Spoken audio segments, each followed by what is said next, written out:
It's the only word for it. The ink is barely dry on their manifesto. The victory speeches are still echoing in the empty, soulless halls of power. And the mask has not just slipped, it has been ripped off, stamped on, and thrown contemptuously to the floor. Keir Starmer has just given the game away. The great tax rate is coming. He stood there in the hallowed chamber of parliament, looked the country directly in the eye through the cold, unblinking lens of a camera, and refused to stand by his single most important promise. The one sacred, unbreakable vow that he knew got him elected. No rises in income tax, no rises in national insurance, no rises in VAT. It was a lie, a cold, calculated, cynical, utterly unforgivable lie. A poison pill slipped into the nation's morning tea, timed to perfection.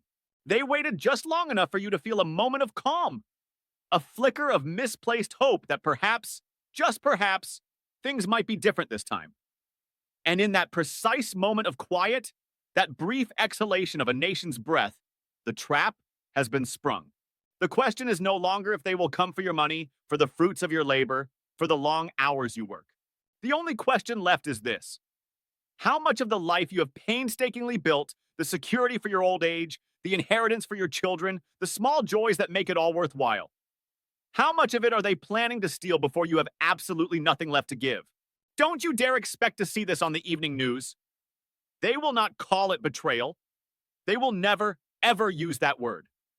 The broadcast media, his loyal foot soldiers, are already mobilizing to manage your anger.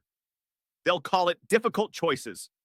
They'll talk about sobering fiscal realities. They'll wheel out their tame, pre-approved economists from shadowy taxpayer-funded think tanks you've never heard of to lecture you, to patronize you about fiscal responsibility and the need for shared sacrifice. They'll deploy a smokescreen of jargon, words like headroom and economic headwinds and structural deficits, all designed to confuse and pacify you, to make you feel like this is all just a complex, unavoidable misfortune that has befallen us all equally. Do not be fooled for a single second. They are not reporters. They are accomplices. The mainstream media is the propaganda arm of the establishment that has just pulled off the biggest political con in modern British history. This wasn't a mistake. This wasn't an unforeseen crisis they stumbled into with heavy hearts. This was the plan all along, hidden in plain sight for anyone who dared to look past the flags and the focus-grouped platitudes. They knew the state of the books. They knew the numbers didn't add up. They knew a black hole was waiting for them. A $22 billion chasm dug not just by incompetence, but by a deliberate cross-party policy of reckless spending on net-zero fantasies and ideological pet projects that do nothing for you. They saw that chasm, and they looked you squarely in the eye and swore on their political lives they wouldn't make you pay to fill it. They needed your vote. They craved the keys to number 10 with a desperate, slobbering hunger. And they were willing to say anything, promise anything to get it. Now they have it. The doors are locked from the inside, and the real, terrifying agenda is being revealed, page by painful page. The money they're about to take from your wages, from your pension pot, from the price of a loaf of bread, it isn't to fix the country.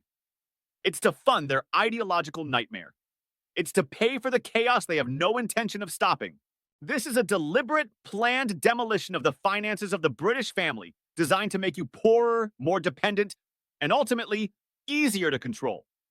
This is the dawn of the two-tier Britain they have always dreamed of creating. A brutal, unforgiving system where you, the taxpayer, the law-abiding citizen, are systematically punished, while their favored groups are endlessly rewarded and protected. It is a direct, state-sanctioned transfer of wealth from the productive to the parasitic. On one side, you have the people who built this country, the people who play by the rules and ask for nothing in return. The pensioner, who has paid tax for 50 years straight, now staring at their smart meter in terror, choosing between switching on the heating or having a hot meal to see their winter fuel payments cut while their taxes go up to pay for someone else's lifestyle. Choices. The young family, already crushed by mortgage rates that Starmer's party cheered on, now facing a national insurance hike that means the dream of a second child, of a slightly bigger home, is extinguished forever. The small business owner, the true backbone of our economy, the man who runs the local cafe, the woman who owns the village shop, who somehow survived lockdowns and crippling inflation, now facing a VAT rise that will be the final, fatal nail in the coffin of their life's work. The British veteran who offered his life for this flag, now watching essential services get slashed while the state finds billions for priorities that have nothing to do with Britain or its people. You are the victims. Your reward for a lifetime of hard work and quiet dignity is to be treated like a bottomless cash machine for a government that holds you in utter contempt. And on the other side, the beneficiaries of this great betrayal. The ever-expanding welfare state, which Keir Starmer refused to even consider reforming when given the chance. He would rather raid your pocket than ask a single able-bodied person of working age to get a job. The endless, bloated foreign aid budget, shipping billions of your pounds to far-flung countries to fund climate justice workshops in Brazil, while our own roads crumble into dangerous potholes. The legions of diversity officers, inclusion managers, and public sector bureaucrats earning six-figure salaries to lecture you about your supposed privilege while producing absolutely nothing of value for this country. And of course, the greatest financial and social scandal of our time, the migrant crisis. Billions upon billions, more than £8 million every single day, spent housing, feeding, and providing top-tier legal aid for hundreds of thousands of illegal immigrants in four-star hotels while British heroes sleep rough on our streets. This is where your money is going. Not to fix the roads, not to build hospitals, not to cut the NHS waiting lists that are a national disgrace. It is going to fund a vast, sprawling, self-serving system that puts the British people last every single time. The architect of this national humiliation is Keir Starmer. Sir Keir Starmer, a man so devoid of principle, so utterly hollow, he cannot even stick to a promise for a few short months. He stood at the dispatch box, a deer in the headlights, a man visibly drowning in his own deceit, utterly unable to give a straight answer to a simple question. He hid behind the future date of the budget. He waffled. He deflected. He is a coward. A political chameleon who wrapped himself in the Union Jack and pretended to be a moderate, a patriot, a safe pair of hands just to trick you into giving him power. Now, the true radical colors are bleeding through the flimsy disguise. This is the real Keir Starmer. Weak, treacherous, a North London lawyer who sees the people of this country not as his masters, but as a problem to be managed. A puppet for the hard-left ideologues and globalist institutions who have always believed that your money is their money, that your property is theirs to redistribute as they see fit. He even had the staggering, breathtaking audacity to claim in Parliament that he's delivered 5 interest rate cuts in a row. A provable, demonstrable, insulting lie. The Bank of England, as every homeowner, every business owner, every family knows to their bitter cost, has been hiking rates, crushing the economy, and making life impossible. He thinks you are stupid. He thinks he can say black is white, up is down, and that you will simply nod along in quiet desperation. And beside him, his chancellor, Rachel Reeves, the high priestess of this new austerity for the working man, is already preparing the excuses. She blames Brexit. Of course she does. It is the ultimate scapegoat for a bitter metropolitan elite that has never forgiven the British people for daring to vote for sovereignty in 2016. They hated Brexit then, and they are going to make you pay for it now. She calls it a deep scar. See, the only deep scar is the one they are about to carve into the finances of every working person in this nation. They are liars, and they are thieves. And the only voice of sanity, the only force that warned this was coming, was Nigel Farage. He told you they couldn't be trusted. He told you they were all the same. He told you they would betray you on tax, on immigration, on everything that matters. Reform UK warned you. Now, the proof is undeniable, staring you in the face. They are the only ones who speak for the silent, betrayed majority. They have broken their word.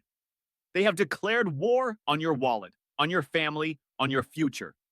They have shown you exactly who they are and what they think of you. They believe you are powerless.